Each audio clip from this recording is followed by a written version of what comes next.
Greetings and salutations. This is Chief Security Officer Don Coleon of American Muscle Security LLC in conjunction with Stack Books Foundation LLC, in conjunction with Parent Group Confidential LLC. Salute to everybody that's with us during Operation Word Forge. This is Operation Meshach, and Abednego, and I am your hostess, Donnie the Guard, badge number 11516466472, bodyguard, whistleblower, watchdog, search party coordinator, meet special police. I did say police. It's February the 2nd, 2026. I believe it's Monday. Correct me if I'm wrong. Days tend to blend. So we're down here at Carnegie Public Library on the second floor. I'm in one of these nice little rooms here that I made conveniently for podcasts, etc., study groups.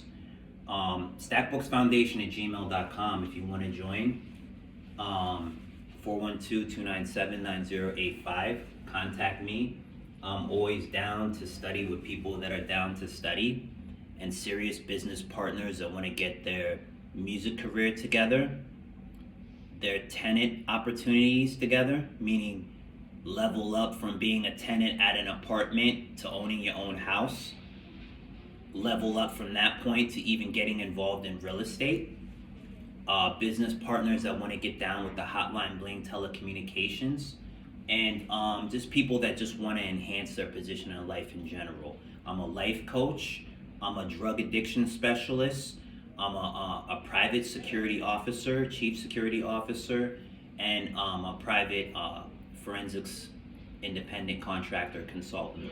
So law student through Coursera and EDX, APS Academy based out of Texas, Allison Empowerment, and I also teach on school.com. I do a couple things, jack of all trades. I dabble in music under the artist name Prince Rao.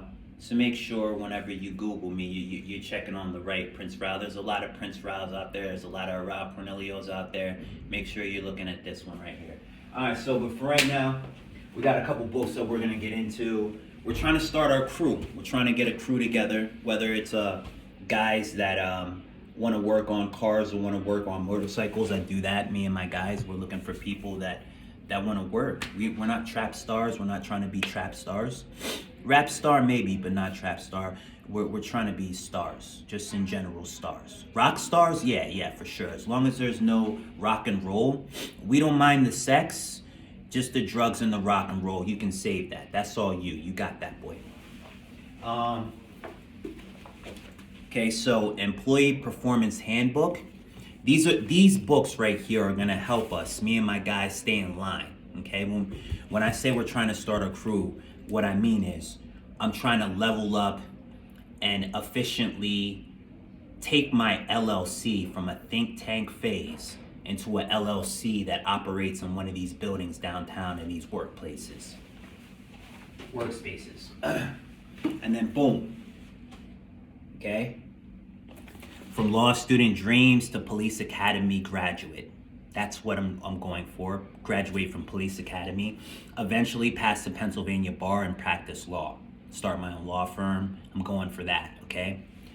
So if you're with it, commit to it. It all starts with this book right here, Getting Money for College. We're going to talk about that in a minute. But for now, welcome to the show.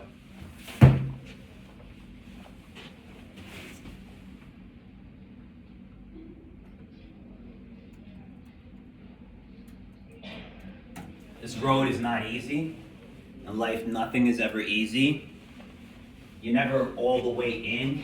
It's something that you're always gonna have to show and prove every single day. There's a lot of politics in this business, whether you're talking about police work, whether you're talking about the music industry, whether you're talking about real estate, whether you're talking about the stock exchange, whether you're talking about anything that I do. There's a lot of politics because I deal in stuff that guys really compete heavy at. You know what I'm saying? I'm an amateur boxer. I do a lot of stuff. You know what I'm saying? So when you hear about me or anybody who is looked at as an amateur, who has some sort of presence online or some form of presence in the city, no matter, look at, you see how I'm dressed right now? My nails are clipped. I got a nice haircut. I cut my hair. I'm wearing a logo with the university where I go to school at. okay? Nice pressed pants. Man, the guy was looking like shit today. He was looking horrible. He was falling asleep. He was whatever. So, you know what I'm saying? Like, unless you're talking to a diehard Prince Rao, Don Corleone, American Muscle Security fan, you could be talking to somebody that's huffing you up, you know, blowing some air up your ass, or you could be talking about somebody that's keeping it 100. How many people you know keep it 100 today? All right? So seeing is believing. Hearing, you only believe half of what you hear, some of what you see, and none of what anybody tells you unless they're telling you with money.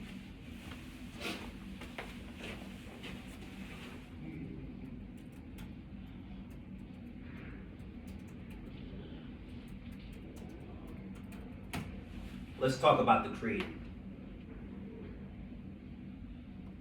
I say this as much as possible. I strive to remember this all. One day I want to be up in front of a podium in front of the mayor or the chief of police or the whole association of correctional officers holding up my hand stating this so I could get in there, work my way up from there, and then go to other things, or police academy, whatever, you know, But this creed is like the other creed. A creed is a creed. Let's just say the creed and get it done with, so we're not just here just listening to me tell you a bunch of things that have nothing to do with the creed and the ethics that we believe in, so we can proceed and get down to working out. Looking for some guys that want to go to the gym. You want to go to the gym? I got a free guest pass for you. We can go to the gym, we can squat, we can spot each other, we can get our weight up, get our grades up, get in there, and get to the serious part, which is work and get paid.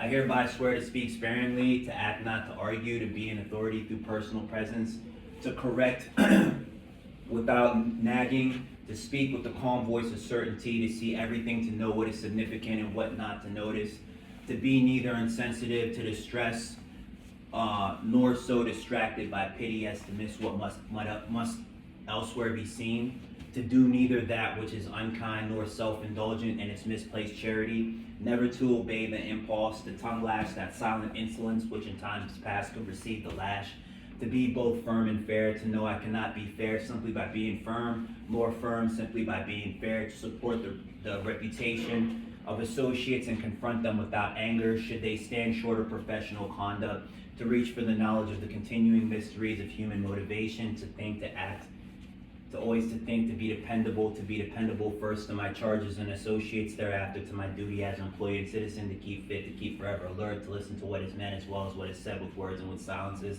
to expect respect for my charges and superiors, yet never to abuse the one for abuses from the other, for 8 hours each working day, to be an example of the person I could be at all times, to acquiesce and no dishonest act, to cultivate patience under boredom and calm during confusion, to understand the why of every order I take or give, to hold freedom among the highest values, though I deny it to those I guard, to deny it with dignity, that in my example they find no reason to lose their dignity, to be prompt, to be honest with all who practice deceit, that they not find an excuse for themselves, to privately face down my fear, that I not signal it, to privately cool my anger, that I not displace it on others, to hold in confidence what I see and what I hear, which by the tongue can harm and humiliate to no good purpose, to keep my outside problems outside, to leave inside that which should stay inside, to do my duty.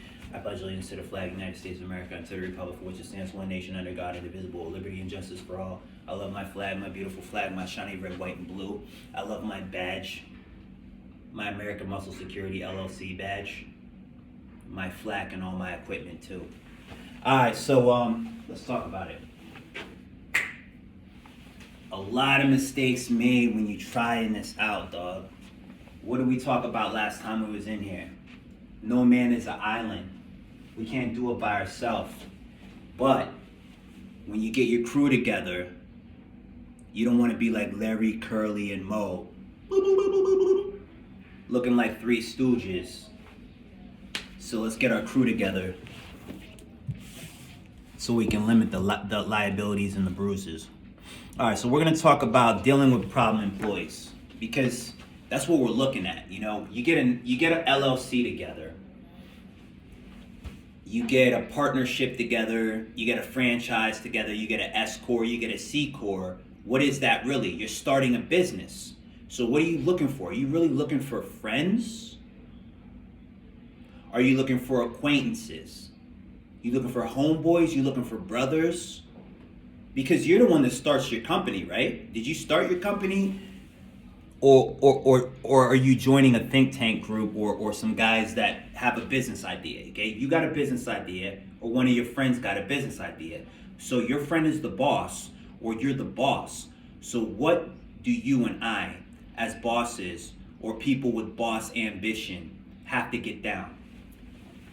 That mentality that can't be diminished. That's that employer state of mind, that employer mentality, that entrepreneur state of mind, that entrepreneur mentality, not freelancer. Freelance is okay, but to be an entrepreneur, you got an enterprise. That's Black Ivy. That's American Muscle Security. You know, we're not talking about copyrights, dog. We're talking about being black and striving for the marker of being an Ivy League student, or being recognized as an officer, or being recognized as somebody with merit. We want merit, okay? If you want to be an artist, you want to be a Grammy-nominated artist. You don't want to be an artist that never gets nominated. You want to be an artist that achieves a Grammy Award winning, straight like that. So we're looking for employees in our friends. We're looking for employees in our brothers. We're looking for employees in our acquaintances. And in ourselves, we're looking for an employer, not a freelancer. So always remind, I'm an employer, I'm an employer, I'm an employer. Don't say I'm just a boss, I'm an employer. Who are you an employer of? I'm an employer of Parent Group Confidential LLC, not a boss. It says way more. So let's talk about it. Hold on, let me receive this phone call and I'll get right with you.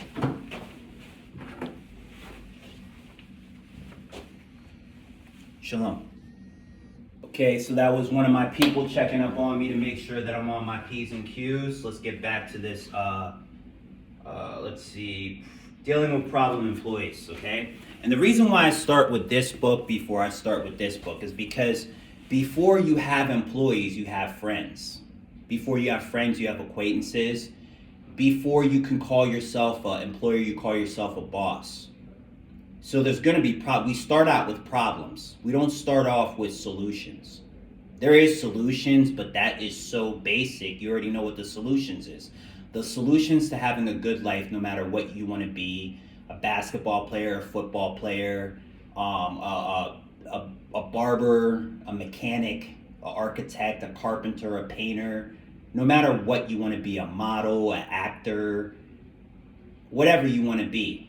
The solution is school. That's what's going to get you the job. School, or you're going to be desperate and you're going to be offering up sex to get in some job, and until you get fired, you're always going to be a puppet. Or you're going to be some mule trafficking drugs for somebody that when it comes down to it, they're not going to keep it real as they claim. And behind closed doors, you're it. And they didn't have nothing to do with it because that's the code that you live by. You're not going to tell on them, but they're going to whisper about you. Okay? That's the easy solution. Everybody knows that, but how many people do that?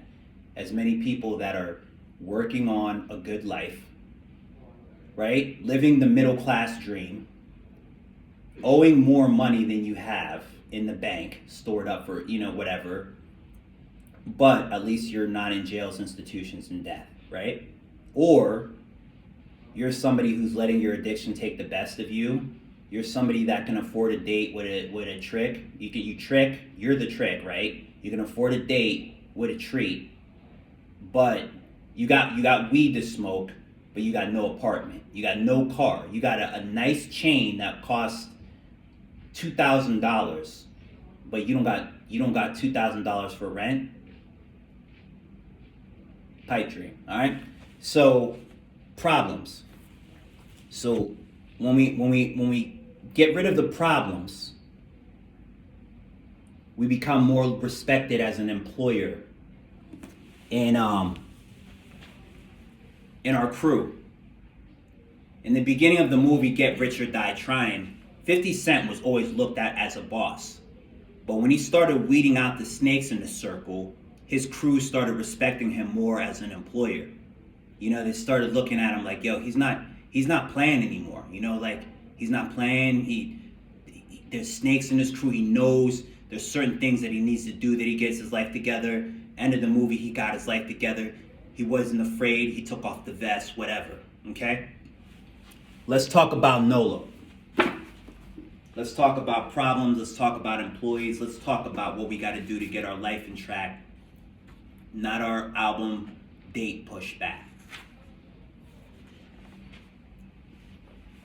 So the last time we were here, we talked about the high cost of problem employees. The next is employee turnover. Let's talk about poor workplace morale, okay? Problem employees can really drag down the spirit of a workplace, okay? What workplace are we talking about? You're looking at it. This is a workplace. This right here. This is a great place to start. This is a platform, okay? You get a couple guys in a place like this. You fork out your email like I do every day on my videos or your number. Finally, you see in one of these seats over here, this one right over here, somebody sitting that wants to be a study buddy or a frat brother whenever you eventually join a frat, or somebody here that wants to be in the crew. Okay? How can we keep this area right here or any office space that I rent, whether it's a storefront on South Side, a storefront in Oakland, or a workspace in one of these PGC buildings, right? Regardless what it is, how can I keep it from being a poor workplace that is filled with poor workplace morale? What's that? More like a trap house than a frat house. More like a flop house than an Airbnb. More like an Airbnb than a workplace at PPG. Okay? How can we keep this from happening? Let's see what this book says. Problem employees can really drag down the spirit of a workplace. As co-workers watch the difficult employee get away with breaking rules, mistreating others, performing poorly, or being insubordinate, they will feel resentful and unappreciated, okay?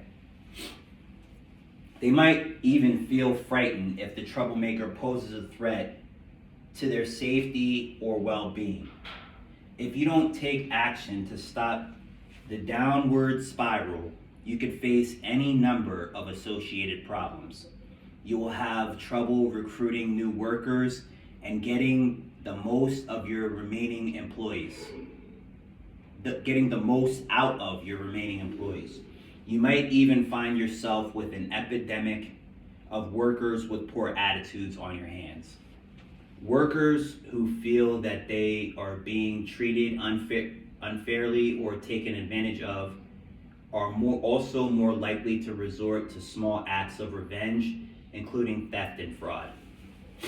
The bottom line, when it comes down to it, problem employees hurt your company's bottom line. Lawsuits, employee turnover, and low morale cost money and reduce the productivity of your business. All that time problem employees spend harassing coworkers, arguing with you, or liking things on Facebook is time spent not working.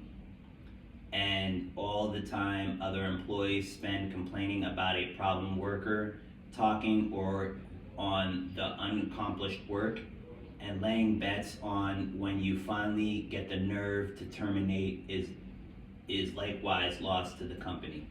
How can this book help?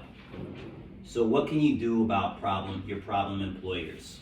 Or what can you do about people that are just problematic in general? Let's say you're a sole proprietor, okay?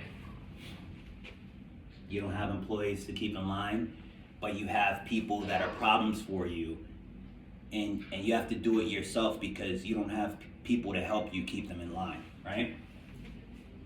With the help of this book, Plenty, we offer you proven strategies for dealing with the most common employment problems, legal information on your rights and responsibilities as an employer, and practical tips that will help you get the job done.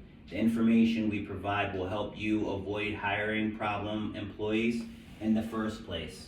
Effectively deal with specific problems that arise in your workplace. Turn problem employees into productive, valuable workers. Safely and legally terminate employees who can't or won't improve. Tap into the potential of every employee. Promote productivity, loyalty, and camaraderie in your workforce, and stay out of legal trouble. That's a problem, you see. And this book states that, even as somebody with ambition, you can get into legal trouble. Even as somebody who was once a cop, you can get into legal trouble. Even preachers who've been preaching for 50 years, they can get into legal trouble. Legal trouble is for everybody. So don't let somebody say, oh, well, you were in legal trouble. I don't know if you were a cop. Well, you might as well say that to the preacher who you don't believe him. He's a preacher, or he preaches currently because he been to jail. How many people in the Bible been to jail? Right? How many people in the newspaper do you know that been to jail? Probably a lot more if you actually knew their real name. All right, so let's see what else this book talks about.